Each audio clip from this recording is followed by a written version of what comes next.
At night, dinner was over. Glebov leisurely licked the bowl up clean, carefully picked up the breadcrumbs from the table into his left palm, and raising it to his mouth, carefully licked the crumbs off his palm. Without swallowing, he felt the saliva in his mouth thickly and greedily coating the tiny lump of bread. Glebov couldn't tell if it was tasty. Taste was something else, too pitiful compared to this passionate, self-forgetful sensation the food gave him. Glebov took his time swallowing. The bread melted in his mouth and melted quickly. Bagritsov's sunken, glittering eyes stared fixedly at Glebov's mouth. No one possessed the willpower to tear their gaze away from the food disappearing into another person's mouth. Glebov swallowed, and Bagritsov immediately turned his gaze to the horizon, to the large orange moon creeping into the sky. "It's time," Bagritsov said. They walked silently along the path toward the cliff and climbed a small ledge that curved around the Sopka hill. Although the sun had only just set, the stones, which had burned their souls through the rubber galoshes they wore on their bare feet during the day, were now cold. Glebov buttoned up his telegreka. The walking didn't warm him. "Is it far to go yet?" he asked in a whisper. "Far," Bagritsov replied quietly. They sat down to rest. There was nothing to talk about, nothing to think about. Everything was clear and simple. On the platform, at the end of the ledge, were piles of torn-up rocks and torn, dried moss. "I could do it alone," Bagritsov chuckled. "But it's more fun with two. Besides, for an old friend..."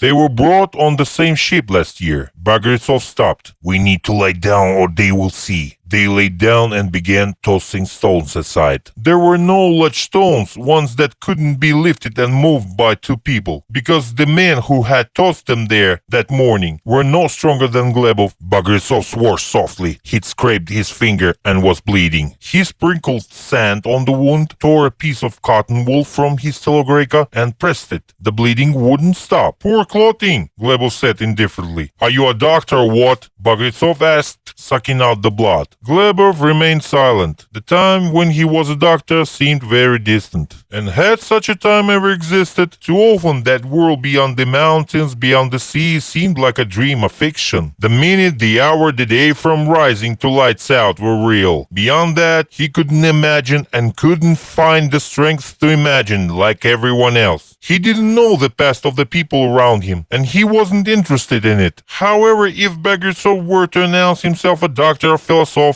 or an air marshal tomorrow, Glebov would believe him without a second thought. Had he ever been a doctor himself? He'd lost not only the automaticity of judgment, but also the automaticity of observation. Glebov saw Bagritsov suck blood from a dirty finger, but he said nothing. It merely flashed through his mind, but he couldn't find the will to respond, and didn't seek it. That consciousness he still possessed, which perhaps no longer was a human consciousness, had too few facets and was now focused on only one thing: removing the stones as soon as possible. "Deep, I suppose?" Glebov asked, as they settled down to rest. "How can it be deep?" Bagritsov answered, and Glebov realized he'd been asking nonsense, and that the hole really couldn't be deep. "Yes," Bagritsov said. He touched a human toe. The big toe peeked out from the stones, clear in the moonlight. The toe was unlike Glebov's or Bagritsov's one, but not in that it was lifeless and stiff. There was little difference there. The nails on the toe were trimmed, and the toe itself was fatter and softer than Glebov's. They quickly pushed aside the stones that covered the body. "So young he is," Bagritsov said. Together they tried hard to put the body out by the legs. "So damn heavy he is," Glebov said, out of breath. "If he wasn't so heavy," Bagritsov said, "they would have buried him the way they're burying us, and we wouldn't have to climb here today." They straightened the dead man's arms and pulled off his shirt. "And the underpants are brand new,"